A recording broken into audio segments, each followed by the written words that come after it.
जब किसी भी इंसान की लाइफ में मेंटल हेल्थ रिलेटेड चैलेंजेस आते हैं, प्रॉब्लम्स आते हैं, तो उसकी लाइफ में रिलेशन भी बिगड़ जाते हैं, उसकी लाइफ में फाइनेंशियल इश्यूज भी आते हैं और उसकी लाइफ में फिजिकल इश्यूज भी आते हैं। और जब तक इसका सॉल्यूशन नहीं मिलता है तब तक वो इस चक्रव्यूह में फंसता ही जाता है। क्या मेडिकेशंस या तो दवाइयाँ सिर्फ इसका सॉल्यूशन हो सकती है या नहीं है? आइए देखते हैं। इस पूरे वीडियो में मैं आपको बताने वाला हूं कि अगर इस तरीके का कोई भी प्रॉब्लम है तो इसका सॉल्यूशन क्या है और परमानेंट सॉल्यूशन क्या हो सकता है। आमतौर पर जब किसी भी इंसान की लाइफ में मेंटल हेल्थ की इश्यूज आते हैं, जैसे कि एंग्जाइटी होना, जैसे कि ओवर थिंकिंग, नेगेटिव थिंकिंग बढ़ जाना, पल्पिटेशन होना या और किसी तरीके के प्रॉब्लम्स जैसे डिप्रेशन हो जाता है, ओसीडी हो जाता है, तो ऐसे कोई भी प्रॉब्लम्स आते हैं, उस वक्त उनको खुद को पता नहीं चलता है कि मेरी लाइफ में क्या चल रहा है। वो खुद को ही क्वेश्चंस करते हैं कि मेरी लाइफ में ऐसा क्यों हो रहा है। जब उनको कुछ समझ में नहीं आता तो उस वक्त वो अपने फैमिली मेम्बर्स को या अपने दोस्तों को अपनी बातें बताते हैं, शेयर करते हैं अपने प्रॉब्लम्स को। और जनरली मैंने देखा है कि फैमिली भी इसको टेम्पररी कोई प्रॉब्लम समझ के इसको अवॉइड कर देते हैं। वो ऐसा कहते हैं कि ये जो प्रॉब्लम है वो टेम्पररी है, कोई भी ज़्यादा प्रॉब्लम नहीं है, आप कुछ मत करिए, ये टाइम निकल जाएगा। यहाँ पे मैं आपको समझाना चाहता हूँ कि अगर आपके साथ या आपकी फैमिली में किसी भी इंसान के साथ इस तरीके के प्रॉब्लम्स है, इनकी ऐसी कोई भी शिकायत है, तो सबसे पहले आप सिम्टम्स को जानिए। अगर ये सिम्टम्स कुछ ऐसे हैं कि पल्पिटेशन होता है, मतलब हार्ट बीट फास्ट हो जाना, कभी परस्पायरेशन पसीना निकलना, या तो कभी ऐसा होता है कि ब्रेथलेसनेस हो जाता है, कभी बेचैनी बढ़ जाती है, तो इस तरीके के कोई भी सिम्टम्स अगर हैं तो इसको आपको मेडिकल प्रैक्टिशनर को दिखाना पड़ेगा। आप जितने भी रिपोर्ट्स करवाने हैं वो सारे रिपोर्ट्स करवा लीजिए और जब वो रिपोर्ट्स नॉर्मल आ जाए तब आपको ये सोचना है कि मेरी फिजिकल बॉडी में कोई भी प्रॉब्लम नहीं है, अभी मुझे मेंटल हेल्थ प्रैक्टिशनर के पास जाना होगा। आपके पास में कोई भी साइकोलॉजिस्ट हो या कोई भी हिप्नोथेरेपिस्ट हो, आजकल तो ऑनलाइन भी थेरेपी हो सकती है, तो आप कहीं पे भी उनको कंसल्ट कर सकते हैं।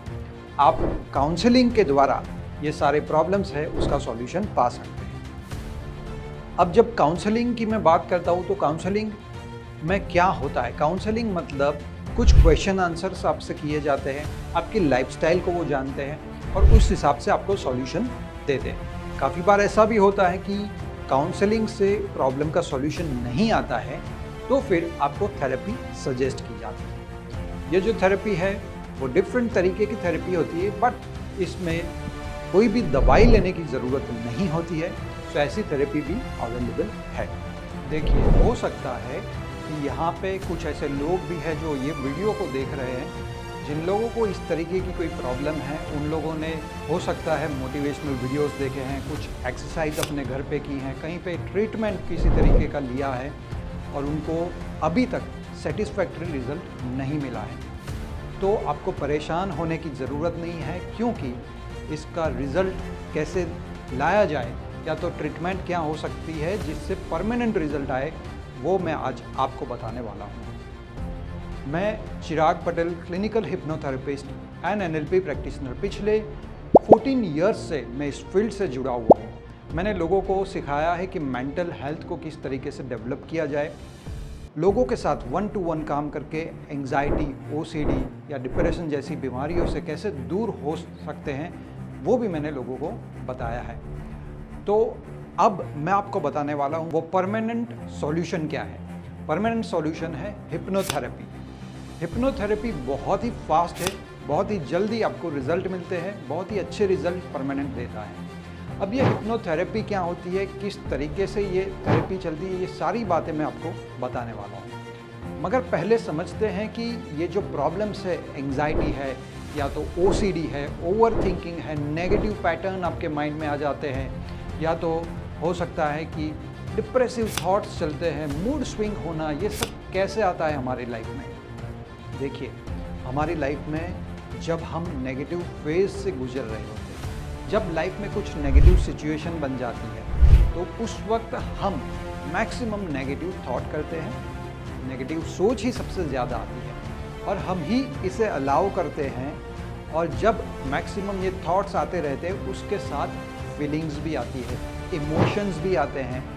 और ये नेगेटिव इमोशंस जितनी देर तक आपकी माइंड में चलते रहे, जितनी देर तक आपने फील किया, वो सीधा ट्रांसफ़र हो जाता है आपके सबकॉन्शियस माइंड में। आपका जो सबकॉन्शियस माइंड है वो बहुत ही पावरफुल है। हम जागृत अवस्था में अभी बात कर रहे हैं, मगर इससे 90% ज़्यादा पावरफुल होता है हमारा सबकॉन्शियस माइंड, जो फीलिंग्स को स्टोर करता है, जो पॉजिटिव फीलिंग्स को भी स्टोर करता है और नेगेटिव फीलिंग्स को भी स्टोर करके रखता है। फिर आप कहीं पे भी कॉन्शियस लेवल पे कितनी भी थेरेपी करवाइए, आपको रिजल्ट्स नहीं मिलते। काफ़ी बार मैंने देखा है कि लोग दवाइयाँ शुरू कर देते हैं, मगर दवाइयाँ भी इसका सॉल्यूशन नहीं है। इसका सॉल्यूशन ये है कि आपको वो सबकॉन्शियस लेवल पे जाना है और वहाँ पे जाके इसको रिजॉल्व करना होता है। तो hypnotherapy is one of the best therapies कि जहाँ पे इस तरीके की ट्रीटमेंट होती है और आपको सॉल्यूशन दिया जाता है। तो समझते हैं कि ये जो हिप्नोथेरेपी है वो कैसे काम करती है। देखिए, जो हिप्नोथेरेपिस्ट होते हैं वो आपको सबसे पहले रिलैक्सेशन करवाते हैं या और कोई टेक्निक यूज़ करके आपकी जो कॉन्शियस माइंड है, आपका जो कॉन्शियस माइंड है उसको वो शांत करते हैं और सबकॉन्शियस माइंड का एक्सेस लेते हैं। और फिर ये जो सबकॉन्शियस माइंड में जो भी नेगेटिव इंप्रेशंस है, जो भी नेगेटिव इमोशंस है, उसके साथ काम करते हैं, डील करते हैं उसके साथ और फिर उसको चेंज करके एक पॉजिटिव प्रोग्राम आपके अंदर डालते हैं। ना वो आपके माइंड में शायद ये सवाल भी आता होगा कि ये कितना सेफ़ है, क्या मुझे करवाना चाहिए। तो आई टेल यू, ये सबसे सेफ थेरेपी है। मेडिकल साइंस ने इसको अप्रूवल दिया है। सो ये बिल्कुल ही नेचुरल स्टेट ऑफ माइंड में हम काम कर सकते हैं। तो आपको डरने की ज़रूरत नहीं है। अगर आप इस तरीके की कोई भी प्रॉब्लम्स को फेस कर रहे हैं तो आप यहाँ पे हमें कांटेक्ट कर सकते हैं। We will help you. और अगर आप अपने घर पे बैठ के कुछ पॉजिटिव प्रोग्रामिंग कैसे की जाए, अगर ये भी सीखना चाहते हैं तो यहाँ पे आपको लिंक दिया गया है। ये लिंक में ये जो प्रोग्राम है उसको भी आप अपने घर बैठे देख के सीख सकते हैं कि खुद के माइंड की प्रोग्रामिंग कैसे चेंज की जा सकती है। ये जो वीडियो है मुझे पता है आप सबने देखा है, आपको कुछ पसंद भी आया होगा। आपको अगर ऐसा लगता है कि बहुत सारे लोग ऐसे हैं जिनको ये नॉलेज की ज़रूरत है, जिनको पता ही नहीं है कि उनको कहाँ पे हेल्प लेनी, तो वहाँ तक ये जो वीडियो है उसको फॉरवर्ड करिए और सब्सक्राइब करना ना भूलें। Thank you so much.